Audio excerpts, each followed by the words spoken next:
खरं तर या देशाचं जे भवितव्य आहे, या देशातल्या केंद्रातल्या सरकारचं म्हणणं आहे की बेटी बचाव बेटी पढाव या म्हणण्याला या ठिकाणी तिलांजली दिलेली आहे। ज्या देशामध्ये स्त्रीचं संरक्षण केलं जात नाही, स्त्रियांना आबरा म्हणून आज देखील तिच्यावर अन्याय अत्याचार केला जातो, त्या अन्याय अत्याचाराचा अतिशय अमानवी प्रकार आजच्या या लातूर जिल्ह्यामध्ये आणि एखाद्या विद्यार्थिनीवर झालेला आहे, ते आज आपल्या प्रसिद्धी माध्यमाच्या माध्यमातून संपूर्ण जगासमोर येतं। खरं तर जी विद्यार्थिनी की जिला 94+ इतक्या टक्क्यानं पास झालेली विद्यार्थिनी आहे आणि ती फाशीच घेते, हा मूळ संशयास्पद विषय आहे। दुसरी महत्त्वाची गोष्ट, एवढे गंभीर प्रकरण असताना या प्रकरणाची गांभीर्य कमी करण्याचं काम या जिल्ह्यातल्या शिवाय या तपास यंत्रणेने जे MIDC पोलीस स्टेशनचे जे कोणी अधिकारी कर्मचारी आहेत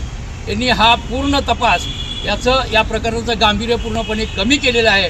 म्हणून पहिल्यांदा त्यांच्यावर सदोष मनुष्यवधाचा गुन्हा दाखल होणं गरजेचं आहे। दुसरी महत्त्वाची गोष्ट अशी आहे की या प्रकरणामध्ये जी घटना घडलेली आहे त्या घटनेच्या अनुषंगानं त्या परिसरातील CCTV फुटेज असेल, त्या वॉर्डन ज्या केअरटेकर आहेत, ज्या मुलींसाठी ज्या केअरटेकर ठेवलेल्या आहेत त्यांच्या मोबाईलचं CDR तपासणं आवश्यक आहे। त्याचबरोबर त्या परिसरामध्ये ही जी घटना घडलेली आहे, आता आम्ही या लातूर जिल्ह्याचे जिल्हा सरकारी वकील देशपांडे साहेब यांच्याशी चर्चा केली असताना त्यांनी सांगितलं की यामध्ये 305 कलम लावलं पाहिजे होतं, पण 107 कलम लावलेलं आहे। म्हणजेच पोलीस आणि आरोपी हातात हात घालून मागासवर्गीय विद्यार्थिनीचा बळी घेत आहेत। या महाराष्ट्रातल्या राज्याच्या गृहमंत्र्याला इथं कळायला पाहिजे, हा गृहमंत्री केवळ आरोपींचं पाठराखण करतो की काय असंच या ठिकाणी म्हणावं लागेल।